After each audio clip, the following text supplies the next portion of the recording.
এত সুন্দর জমিন, কি সুন্দর আকাশ, খুঁটি ছাড়া। এই যে সামান্য একটা প্যান্ডেল বানাইছে, দেখেন কতগুলো খুঁটি লাগানো হয়েছে। তারপরে যদি একটু আলু পাথারি বাতাস আসে, একটু বৃষ্টি পড়ে, সব লন্ডভন্ড হয়ে যাবে। কিন্তু আল্লাহ এত বিশাল আকাশ বানালেন, অথচ একটাও খুঁটি লাগানো নাই। সুবহানাল্লাহ বলবেন না?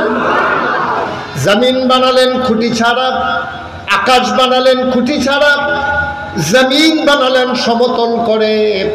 এই পৃথিবী যেন হঠাৎ করে নড়ে চড়ে না উঠে জায়গায় জায়গায় পেরেক বসিয়ে দিলেন।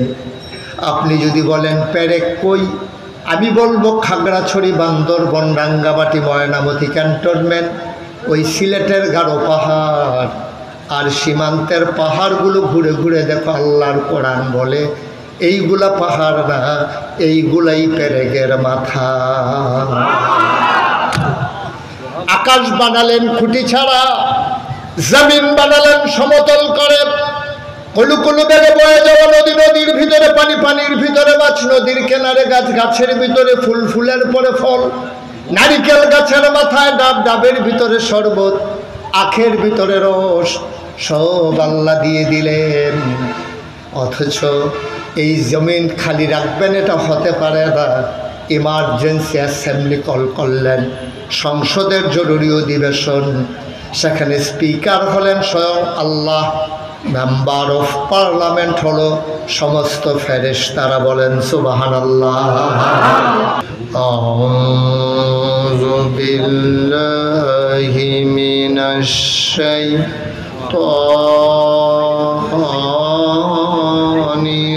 রাজীম। বিসমিল্লাহির রাহমানির রাহিম। ইয়া আইয়ুহান নাবিয়্যু তাকিল্লাহ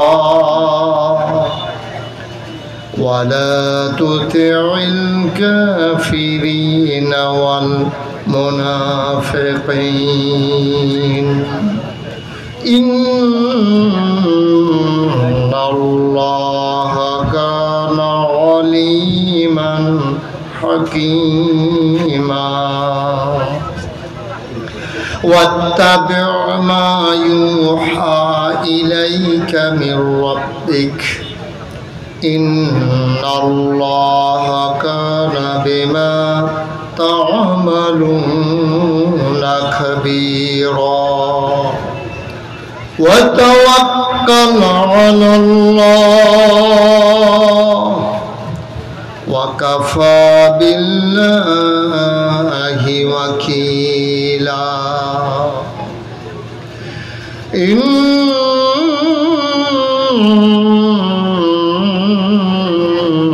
الله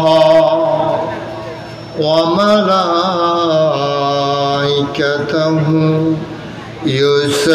يصلون على النبي يا أيها الذين آمنوا صلوا عليه وسلموا تسليما. اللهم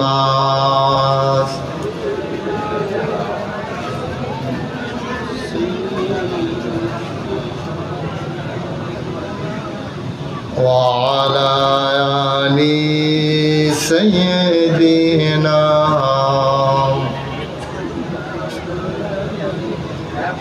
आशिक হইয়া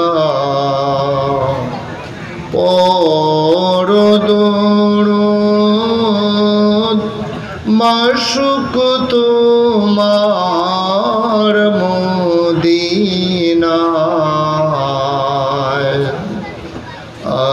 আশিক হইয়া পরদরদ মাশুক তোমার মদিনায়। আশিক যদি হইতে পারো,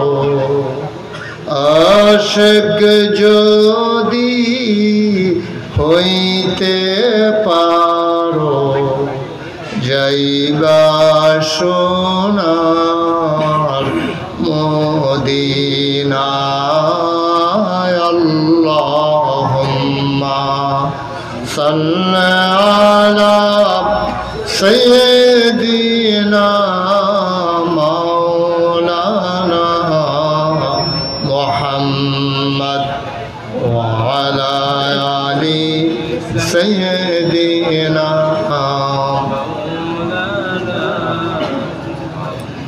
লা ইলাহা ইল্লাল্লাহ, লা ইলাহা ইল্লাল্লাহ, লা ইলাহা ইল্লাল্লাহ, লা ইলাহা ইল্লাল্লাহ, লা ইলাহা ইল্লাল্লাহ, লা ইলাহা ইল্লাল্লাহ, লা ইলাহা,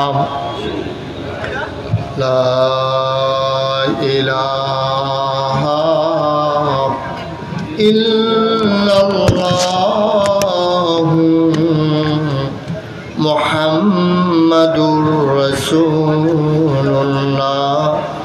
সাল্লাল্লাহু আলাইহি ওয়াসাল্লাম। আল্লাহুম্মা সাল্লি ওয়া সাল্লিম ওয়া বারিক আলাইহি। সবাই পড়ি আলহামদুলিল্লাহ। সবাই পড়ছেন? এই যে জেহাদি ভাই তো পড়ে নাই, তা আওয়াজ হবে কেমন? সভাপতিও পড়ে নাই, ভিতরে ভিতরে মনের ভিতরে পড়ছে। সবাই পড়ি আলহামদুলিল্লাহ। জুড়ে আরো জুড়ে আল্লাহ তাবারক ওয়া তাআলার দরবারে আমরা লাখ কোটি শুকরিয়া জ্ঞাপন করছি, জেনে আমাদেরকে ঐতিহ্যবাহী ঐতিহ্যধন্য বাংলাদেশের একটা প্রান্তে অবস্থিত দিনাজপুর।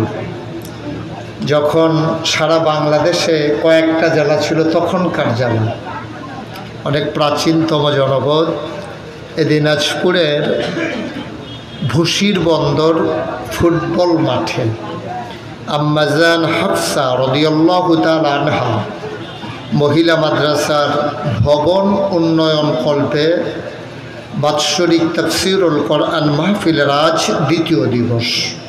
গতকালকে আপনারা মাহফিল শুনেছেন, আজকে মাহফিলের দ্বিতীয় দিবস।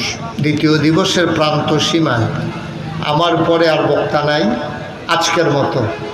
যারা ওয়াজ শুনতে চান, ভালো হোক আর খারাপ হোক, আমারটাই আজকের মতো শোনা লাগবে। সুতরাং রাস্তাঘাটে দোকানপাটে যারা আছেন বারবার যেন ডাকা না লাগে। আল্লাহ যেন আমাদেরকে দ্রুততার সাথে চলে আসার তৌফিক দান করেন। সবাই পড়েন আমিন। উপস্থিত দেনদার আশিকিন মুহিব্বিন, যিনি আমাদেরকে আজকের আয়োজনে বৃষ্টি স্নাত একটি রাত এবং দিনের প্রথমাংশ অতিবাহিত করে, আকাশে এখনও যখন মেঘের ঘনঘটা, মাগরিবের পূর্ব মুহূর্তেও বৃষ্টির রিমঝিম বরিশন ধারা কর্তৃপক্ষের মনে যখন আতঙ্ক ধরিয়ে দিয়েছে মাহফিল করা যাবে কি যাবে না, সকল কল্পনা জল্পনার অবসান ঘটিয়ে মেঘ মুক্ত আকাশ যদিও না, কিন্তু বৃষ্টি মুক্ত রাত যিনি এই মুহূর্তে আমাদেরকে উপহার দিয়েছেন, সুবহানাল্লাহ বলবেন না? যিনি আমাদেরকে আজকের এই মাহফিলের জন্য কবুল করে নিয়েছেন, আসার বসার এবং কিছু লোককে দাঁড়িয়ে থাকার তৌফিক দিয়েছেন। কিছু লোক এই যে দাঁড়িয়ে রয়েছে, হ্যাঁ, কিন্তু আল্লাহ না তৌফিক দিলে তো উনি দাঁড়িয়ে থাকতে পারতেন না, পড়ে যেতেন। আসেন ভেতরে এসে বসেন, এই যে তিরপাল দেওয়া আছে, ভিতরে এসে বসে যান, সবাই দাঁড়াই থাকেন না। চেয়ার তো শেষ, চেয়ার আর নাই। তো যারা আছেন দাঁড়িয়ে না থেকে অন্য যারা যখন আসবে তাদেরকে তখন দেখার সুযোগ করে দেন। আপনারা এখান থেকে দাঁড়ানো শুরু করলে পরে যারা আসবে তারা তো দাঁড়ানোরও জায়গা পাবে না। সবাই ভেতরে চলে আসেন যতটুকুন সম্ভব। আজকের আয়োজনের সম্মানিত সভাপতি, আমি আসার পরে সর্বপ্রথম যার সাথে কথা হয়েছে আমাদের প্রিয় ভাই মাদ্রাসা পরিচালনা পর্ষদের সম্মানিত সভাপতি আলহাজ মোহাম্মদ আতিকুর রহমান আতিক। আজকে আমার পূর্বে যিনি কথা বলছিলেন, যার নামের সাথে আমি পরিচিত, কিন্তু দেখা হয়েছে এবার প্রথম, যদিও দেখা হয়নি কিন্তু নামের সাথে যার পরিচয়, আমার প্রিয় ভাই, দিদি ভাই, আপনাদের এলাকার কৃতি সন্তান, রংপুরের বিশিষ্ট ওয়ায়েজ জনাব হজরত মৌলানা ইদ্রিস আলী জেহাদি সাহেব। উপস্থিত হয়েছেন অন্যান্য ওলামায়ে কেরাম। আজকের মাহফিলের সম্মানিত আয়োজক জনাব হজরত মৌলানা শাহিনুর আলম দিনাজপুরি উপস্থিত আছেন। আজকে আমার সফর সঙ্গী হয়ে এসেছেন, আমার অভিন্ন হৃদয়াংশ, আমার ভালোবাসার ধন। আপনাদের এলাকায় চাকরির সুবাদে যিনি দিনাজপুরে বাস করেন, ন্যাশনাল লাইফ ইন্স্যুরেন্স কোম্পানির সম্মানিত সিনিয়র ভাইস চেয়ারম্যান জনাব মোহাম্মদ খুরশেদ আলম সাহেব উপস্থিত হয়েছেন। এই এলাকার দিনদার আশিকিন মুহিব্বিন। আমি যখন মাদ্রাসার একটা রুমে বসেছিলাম তখন শুনলাম 30 কিলোমিটার দূর থেকেও এখানে লোকজন এসেছেন। হয়তো আরও দূর থেকে, রংপুরের তো আরও বেশি হবে না, আরও তাহলে রংপুর থেকেও লোক আছে আমাদের এখানে। তো সেই সুবাদে যিনি আমাদেরকে এই সুযোগ করে দিয়েছেন, আমরা আবারও পড়ি আলহামদুলিল্লাহ। পর্দার আড়ালের মা ও বোনের, আমার কলিজার টুকরা যুবকেরা, সবার প্রতি আমার আবারও আন্তরিক সশ্রদ্ধ সালাম। আসসালামু আলাইকুম ওয়া রাহমাতুল্লাহি ওয়া বারাকাতুহু। আমি আপনাদের এলাকায় মাহফিলে আসতে ভয় পাই। ভয় পাওয়ার কারণ হলো, আপনাদের এলাকায় যখন যেটা বলতে বলি, আপনাদের এলাকার মানুষ সব মনে মনে বলে না, এই কথা বলা যাবে না, বলে কিন্তু মনে মনে বলে। তো মনে মনে বললে তো আল্লাহ শুনেন, আমরা তো আর শুনি না। আমরা যারা এখানে আছি, আপনি যে মনে মনে বলতেছেন, আমরা তো আর শুনি না। তো আমার একটা বদ অভ্যাস আছে, এটা হলো যে আমি যখন যেটা বলতে বলি, এটা যদি সবাই না বলে, তখন আমি মনে করি আমার কথাটা বুঝে ওনারা বুঝতেছেন না। তো দয়া করে এটা আমরা পারবো না ইনশাআল্লাহ। আমি যখন যেটা বলতে বলি, বলতে পারবেন ইনশাআল্লাহ।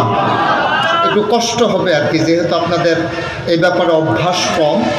আমি অনেক ডাক্তারের সাথে আলাপ করছি যে ভাই, এই যে লোকজন যে জুড়ে না বললে যে আমার যে ওয়াজে ক্ষতি, এটার কোনো চিকিৎসা আছে? এটা বলছেন না, এটার কোনো চিকিৎসাও নেই। তো এখন এটার একটাই চিকিৎসা, আপনার একটু জুড়ে বলা লাগবে। পারবেন না? দেখে আমরা একটু প্র্যাকটিস করি। হ্যাঁ, সবাই পড়েন সুবহানাল্লাহ। ও তো পারেন, তো ভালোই তো পারেন, ভালো আওয়াজ হয়েছে। বলেন আলহামদুলিল্লাহ, বলেন আল্লাহু আকবার। মাশাআল্লাহ। আমরা সবাই মোবাইলগুলো বন্ধ করে বসবো। ইউটিউবে হাজার হাজার ওয়াজ আছে, তো এভাবে কাপা কাপা হাতে আপনার অনেক কষ্ট হচ্ছে, আপনার হাত ব্যথা করতেছে, বুঝেন নাই কথা। হাতটা নামিয়ে মোবাইলটা পকেটে ঢুকাই নেন, একটু মনোযোগের সাথে। আমাদের এই যিনি আজকে আমার পূর্বে ওয়াজ করছেন, ইদ্রিস আলী জেহাদি ভাই, আপনিও মোবাইলটা পকেটে রাখেন, যে কোনো সময় হারাই গেলে পরে বিপদ হবে। পকেটে রাখলে হারানোর সম্ভাবনা কম। তো সবাই পড়েন আলহামদুলিল্লাহ। বন্ধুগণ, যেহেতু সুযোগ আল্লাহ করে দিয়েছেন, এটা কিন্তু বাংলাদেশে মাহফিলের সিজন না। যখন আমি শুনেছি 3 দিনের মাহফিল, আমি ভয় পেয়ে গেছি। এই বর্ষাকালে 3 দিনের মাহফিল এভাবে আয়োজন করে, এটা কীভাবে সম্ভব? কিন্তু এসে দেখলাম সত্যিকার অর্থেই হচ্ছে। তাইলে অসম্ভবকে সম্ভব করে যে আমাদের শাহিনুর ভাই। আমরা খুব মনোযোগের সাথে খেয়াল করে আমরা কথা শুনবো। খরগোশের মতো কান খাড়া করে, মাছের মতো নিষ্পলক নয়নে তাকাই থাকবেন শুধু আমার দিকে, কান থাকবে মাইকের দিকে। এদিক সেদিক নজর দেওয়া যাবে না, কোনো কথা বলা যাবে না। আমি যতক্ষণ কথা বলবো আন্তরিকতার সাথে শুনলে, তাইলে আমার বলাটাও সার্থক হবে, আপনার শোনাটাও সার্থক হবে। আল্লাহ যেন কবুল করে, সবাই করে আমিন। শুরুতেই আল্লাহর কাছে দয়া চাই, আপনাদের কাছে দোয়া চাই। আল্লাহ যেন আমার মুখ দিয়ে সেই কথাগুলো বের করে দেন যেগুলো আমার জন্য দরকার এবং আপনাদের জন্য দরকার। সবাই পড়েন আমিন। বন্ধুগণ, আল্লাহ তাবারক ওয়া তাআলা এই দুনিয়াতে বড় আদর করে মানুষ বানিয়েছেন। আমি সভাপতি সাহেব, আমাদের ইদ্রিস ভাই, আমাদের খুরশেদ আলম সাহেব, এই আমরা যারা এখানে আছি আপনারা সহ একজনও কিন্তু আমরা ছিলাম না। আমাদের যারা পূর্বপুরুষ সেই আদম আলাইহিস সালাম আমাদের আদি পিতা, তারপরে এই পর্যন্ত যত মানুষ আমরা কেউ ছিলাম না। আল্লাহ তাবারক ওয়া তাআলা এই দুনিয়াতে প্রথমত বানাইছে জিন, তো ফেরেশতা এবং জিন। তো জিনদেরকে যখন জমিনে পাঠাইলো, জিনের আইসা মারা মারি কাটা কাটি ঝগড়া বিবাদ মন যা চায় তাই শুরু করে দিল।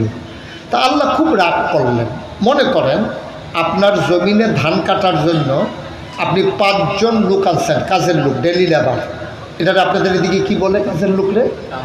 কামলা। হ্যাঁ, তাই তো অনেক মিল, আমরা এদিকে তো কামলাই কয়, কোনো সমস্যা নাই, কামলা। আপনি 5 জন কামলা আনছেন। কি আনছেন? কথা বলে না, কথা না হইলে যে আমরা সবাই কথা বলবো। কি আনছেন? কয়জন? জুড়ে বলবেন। হ্যাঁ, কয়জন? কি? কামলা। তা আপনি ওদেরকে ধান কাটাতে লাগাইয়া বাড়িতে আসছেন রান্না বান্না বাজার দিয়ে যাওয়ার জন্য, ওরা তো খাবে। এখন আপনি বাজার টাজার দিয়ে যখন আবার জমিনে গেছেন, গিয়ে দেখেন কামলারা সবাই গাছের নিচে বইসা এই মাটির ভিতরে ঘর কইরা তারা খেলতেছে, এরকম ইয়ে দিয়ে ওরা খেলতেছে। আচ্ছা, এবার আপনি বলেন, আপনি যে 5 জন কামলা আনলেন আর গিয়া দেখলেন ওরা ধান কাটা ফালাইয়া খেলতেছে, আপনি কি খুশি হবেন না বেজার হবেন? আনন্দিত না রাগান্বিত? ওদেরকে কি আপনি কাজের লোক হিসাবে রাখবেন? খাওয়াবেন? টাকা দেবেন? তো নিজেরটা তো ভালোই বুঝছেন, এবার দেখি ওইটা বুঝেন কি না। আল্লাহ তাবারক ওয়া তাআলা জিন বানাইলেন একটা উদ্দেশ্য নিয়ে, ওই উদ্দেশ্য ভুলে গিয়া ওরা যখন মারা মারি কাটা কাটি ঝগড়া বিবাদ শুরু করে দিল, আল্লাহ কি খুশি না রাগ? কতক্ষণ খুশি না রাগ? উনি খুব রাগান্বিত। উনি রাগ হইয়া ওনার একদল পুলিশ আছে, আমাদের যেমন পুলিশ আছে, আল্লাহর একদল পুলিশ আছে। আল্লাহর পুলিশ পাঠাইয়া জিনদেরকে পিটাইয়া আল্লাহর জমিন আল্লাহ খালি করে দিলেন। সুবহানাল্লাহ বলবেন না? আল্লাহর জমিন আল্লাহ খালি রাখবেন না। এত সুন্দর জমিন, কি সুন্দর আকাশ, খুঁটি ছাড়া। এই যে সামান্য একটা প্যান্ডেল বানাইছে, দেখেন কতগুলো খুঁটি লাগানো হয়েছে। তারপরে যদি একটু আলু পাথারি বাতাস আসে, একটু বৃষ্টি পড়ে, সব লন্ডভন্ড হয়ে যাবে। কিন্তু আল্লাহ এত বিশাল আকাশ বানালেন, অথচ একটাও খুঁটি লাগানো নাই। সুবহানাল্লাহ বলবেন না?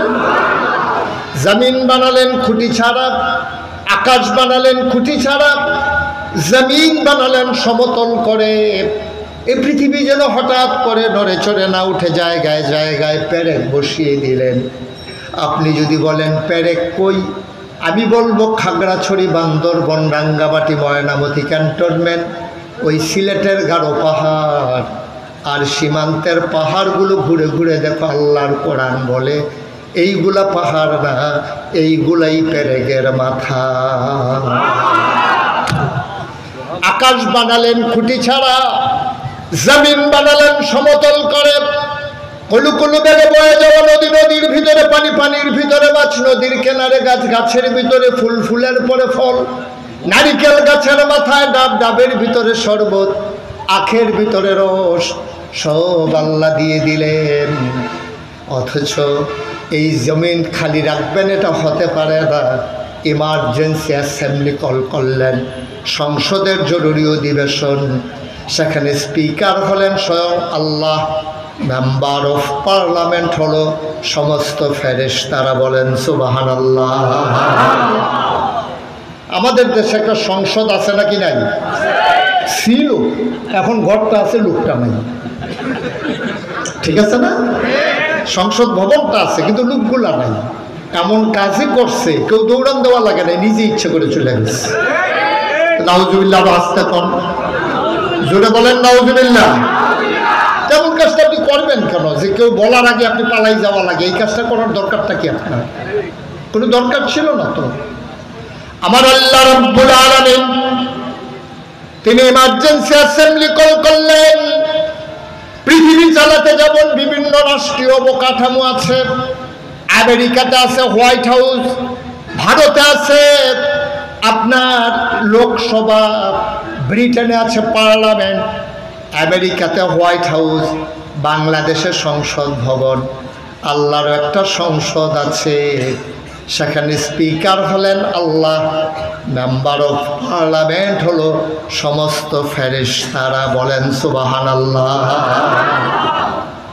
আল্লাহ যখন সংসদের অধিবেশন ডাকলেন, ফেরেশতারা বলল, ইয়া রাব,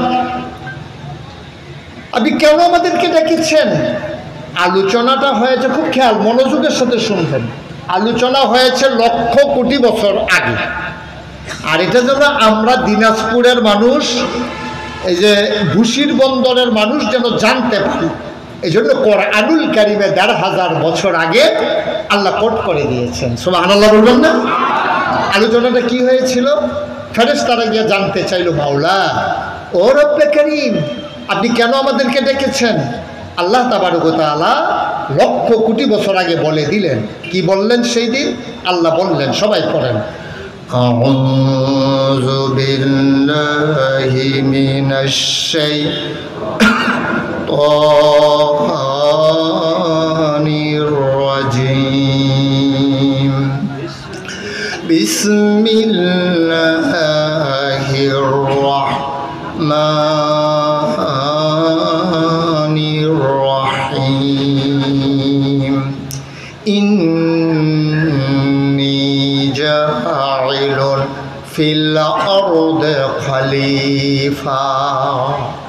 আল্লাহ ডেকে বললেন, ও ফেরেশতারা, আমি একটা কওম, আমি একটা সম্প্রদায়, আমি একদল মানুষ বানাতে চাই, যাদের পরিচয় হলো তারা আমার খলিফা। বলেন সুবহানাল্লাহ।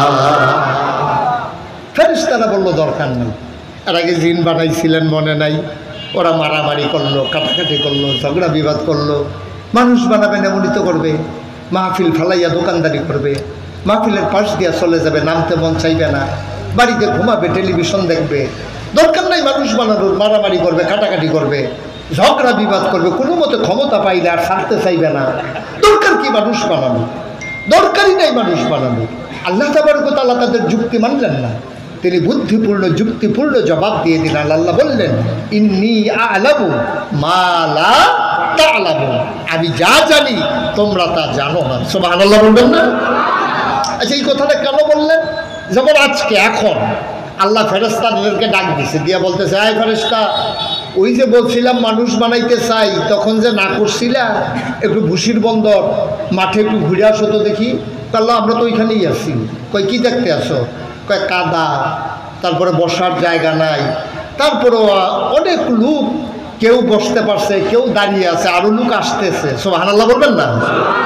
এই মানুষগুলোই বানাইতে না করছিল, এখন তাকাইয়া দেখো কেমন করে বৃষ্টি স্নাত রাতে, কেমন করে কর্দমাক্ত জমিনে বসে বসে দিনের কথা শুনে। তোমরা তো বুঝো নাই, আমি জানতাম এই মানুষগুলো এইটাই করবে। সুবহানাল্লাহ বলবেন? আল্লাহ আমাদেরকে নিয়ে গর্ব করতেছেন, অহংকার করতেছেন যে এই মানুষই বানাইতে চাইছিলাম, তোমরা তো তখন না করছিলে, এখন দেখো কি অবস্থা দেখা যায়। কারো কাউকে টাকা দেওয়া হয় নাই, গাড়ি ভাড়া দেওয়া হয় নাই, বসার জায়গায় তো দেওয়া হয় নাই, তারপরে লোকগুলো এমনি চলে আসছে। যদি তারা আরাম পাইতো, যদি তারা আমি আল্লাহরে দেখতো, জান্নাত জাহান্নাম দেখতো, আমার নবীরে যদি সরাসরি দেখতো, মানুষগুলো আমি আল্লাহরে ডাকার জন্য সংসার ধর্ম ফেলে ডাকতে ডাকতে জঙ্গলে চলে যেত। সুবহানাল্লাহ বলবেন? তোমরা তো বুঝোই নাই আমি কোন মানুষ বানাইতে চাইছি। এই মানুষগুলো আপনাদের কথা আল্লাহ বলতেছে। আল্লাহ বললেন, ইন্নী আ'লামু মা লা তা'লামুন, আমি যা জানি তোমরা তা জানো না। মানুষ বানানো হয়ে গেল, আল্লাহ এমনি এমনি মানুষকে ছেড়ে দেন নাই। কোন পথে গেলে জান্নাত, কোন পথে গেলে জাহান্নাম, কোন পথে গেলে লাভ আর কোন পথে গেলে লোকসান, কোন পথে ভালো, কোন পথে মন্দ, কোন পথে কল্যাণ, কোন পথে অকল্যাণ, কোন পথে শিরক বেদাত, কোন পথে তাওহীদ রিসালাত, কোন পথে কুফর আর কোন পথে ইসলাম জানানোর জন্য আমার আল্লাহ তাবারক ওয়া তাআলা যুগে যুগে মানুষদের মাঝ থেকে যাচাই করে বাছাই করে, করুণা করে, দয়া করে, মায়া করে। একদল উত্তম চরিত্রের মানুষ, যাদের গুনাহ নাই, গুনাহ হওয়ার সম্ভাবনাও নাই, এমন একদল মানুষকে আমার আল্লাহ আমাদের জন্য নবী এবং রাসূল করে পাঠাইছেন। বলেন সুবহানাল্লাহ। নবী এবং রাসূল পাঠাইছে আমাদেরকে অন্ধকার থেকে আলোতে, গুমরাহি থেকে হেদায়েতে, কুফর থেকে ইসলামে নিয়ে আসার জন্য। নবীরা করলেনও তাই। এই নবীর ক্রমধারায় আদম আলাইহিস সালাম থেকে শুরু করে সর্বশেষ যিনি নবী, আপনার আমার নবী, আমরা বলি আমাদের নবী। নবীকে তো ছোট করা যাবে না। নবী শুধু মুসলমানের নবী না, নবী শুধু মানুষের নবী না, নবী শুধু আপনার ফেরেশতার জিনের নবী না। 18,000 মাখলুকাত, আসমান জমিন যা কিছু আছে, যত জায়গায় আল্লাহ রব, তত জায়গায় আমার নবী রহমত। সুবহানাল্লাহ বলবেন।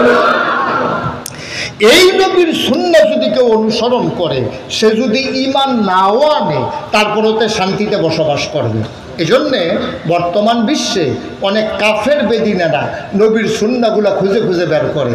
যেমন চীনে আপনি গিয়ে দেখবেন যে চীনের মানুষগুলো ফজরের পরে, সূর্য ওঠার পরে আর ঘুমায় না। তারা সকাল সকাল স্কুল কলেজ, তারপরে আপনার কি বলে ইউনিভার্সিটি, তারপরে মেল কলকারখানা, সব সকাল সকাল চলে যায়। নবীজি ঠিক 10টা-11টার দিকে একটু বিশ্রাম নিতেন। ওদের অফিসগুলোতে, ওদের প্রতিষ্ঠানগুলোতে এমনভাবে ব্যবস্থা আছে, অফিসে কাজ করতে আছে, সুইচ টিপ দিলে চেয়ারটাই বিছানা হয়ে যায়। তখন তারা 1-1.5 ঘন্টার জন্য শুয়ে যায়। আবার দুপুরবেলা খাওয়া দাওয়ার পরে তারা আবার আধা ঘন্টা 1 ঘন্টা কাইলুলা করে। এটা আমাদের নবীর সুন্নাহ থেকে নিয়ে নিয়েছে, অথচ তারা মুসলমান না।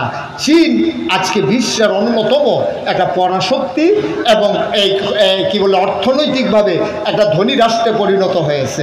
অথচ আমার দেশে শতকরা 92 জন লোক মুসলমান। আমরা আগাইতে পারলাম না, ওরা কাফেররা আগাই গেল। আজকে বিশ্বের যত বড় বড় বিল্ডিং আছে সব কাফেরদের, যত দামি দামি গাড়ি আছে সব কাফেরের, যত বড় বড় ব্যাংক আছে সব কাফের, যত টাকা পয়সা সব কাফেরের, যত সুন্দর মানুষ সব কাফেরদের মাঝে, যত ধনী মানুষ সব কাফেরদের মাঝে। তাহলে কাফেরেরা আল্লাহকে অস্বীকার করার পরে, নবীকে নবী বলে স্বীকার না করেও তারা এত শান্তি পাইল। আমরা আল্লাহকে বিশ্বাস করলাম, নবীকে নবী বলে মেনে নিলাম, কিন্তু আমরা কেন শান্তি পাইলাম না? কারণ কাফেররা নবীর সুন্নাহকে আঁকড়ে ধরেছে, আর আমরা নবীর সুন্নাহকে ঝেঁটিয়ে পিটিয়ে বিদায় করে দিয়েছি। ঠিক কিনা? আপনি পানিতে নাইমা বলবেন গা যেন না ভিজে, নামবেন পানিতে বলবেন গা যেন না ভিজে, তো এটা কেমনে সম্ভব? আপনি থাকবেন শুকনাতে, বলবেন ভিজে যেন যাই। শুকনাতে দাঁড়াই থেকে যেমন ভেজা যাবে না, আবার পানিতে নেমে যেমন শুকনা থাকা যাবে না। আল্লাহকে অস্বীকার করে, আল্লাহর দিন না মেনে, নবীর সুন্নাহ না এসে জীবনে শান্তি কেউ পায় নাই, আপনিও পাবেন না। ঠিক কিনা বলেন? সহজ হিসাব, সহজ হিসাব, কোনো কঠিন ওয়াজের দরকার নেই। আর নাইলে কাফেরের দেশে এই কারবার হয় না, আমার দেশে এই কারবার হয় কেন? আমার দেশে, হ্যাঁ, আপনারা শুনছেন না, পত্রিকায় টেলিভিশনে দেখছেন না, ভোলাগঞ্জে মানুষ যাইতো পাথর দেখার জন্য, যেন কেউ দেখতে না পারে, এই জন্য পাথরগুলো সবাই লুকাই ফেলছে, পাথর যেন দেখা না যায়। এই জন্য যার যেমনি ইচ্ছে কর মতো ভাগ কইরা যার যেমনি পাথর নিয়ে গেছে। এইটার নাম বাংলাদেশ। কিভাবে সম্ভব? কিভাবে সম্ভব? প্রাকৃতিক একটা সৌন্দর্যের জায়গা এই ভোলাগঞ্জ, জাফলং, বিছনাকান্দি, সিলেটের সব জায়গাগুলোতে আমি গেছি, কোম্পানিগঞ্জ, এই জায়গাগুলো সাদা পাথরের ভরপুর, এত সুন্দর, মনে হয় যেন পাথরের ফাঁকে ফাঁকে পানি চলে যায়। আপনি মনে করবেন এখানে বোধহয় হাঁটু পানি, আপনি পয়টা দেখবেন লুঙ্গি ভিজে গেছে, পুরো কোমর শরীর পুরো পানির নিচে চলে গেছে, এত স্বচ্ছ পানি, পাহাড়ি ঝর্ণার পানি। এই পাথরগুলোকে লুটে পুটে খেয়ে ফেললো কাফেরেরা না, বেদিনেরা না, অন্য দেশের মানুষ না, আমার দেশের মানুষ। ঠিক কিনা বলেন? এত নাদান কেন? এত নাদান কেন? পাহাড় সুদ্ধা খাইয়া ফেলায়। হজম শক্তি খুব ভালো, মাশাআল্লাহ, হজম শক্তি এতই ভালো, পাহাড় সুদ্ধা, পাথর সুদ্ধা খাইয়া হজম করে ফেলা। ওই দিন দেখলাম একজন লেখছে, ভাই সিলেটে আর গিয়া লাভ নাই, পাথর নাই, যারা যারা কক্সবাজার যাইতে চান বালুগুলো নিয়ে যাওয়ার আগে তাড়াতাড়ি যান, কারণ বালুগুলো নিয়ে গেলে আপনি কই গিয়ে নামবেন, নামারও তো জায়গা পাবেন না। আহারে বাংলাদেশ, নাউজুবিল্লাহ বলবেন না? জোরে বলেন নাউজুবিল্লাহ।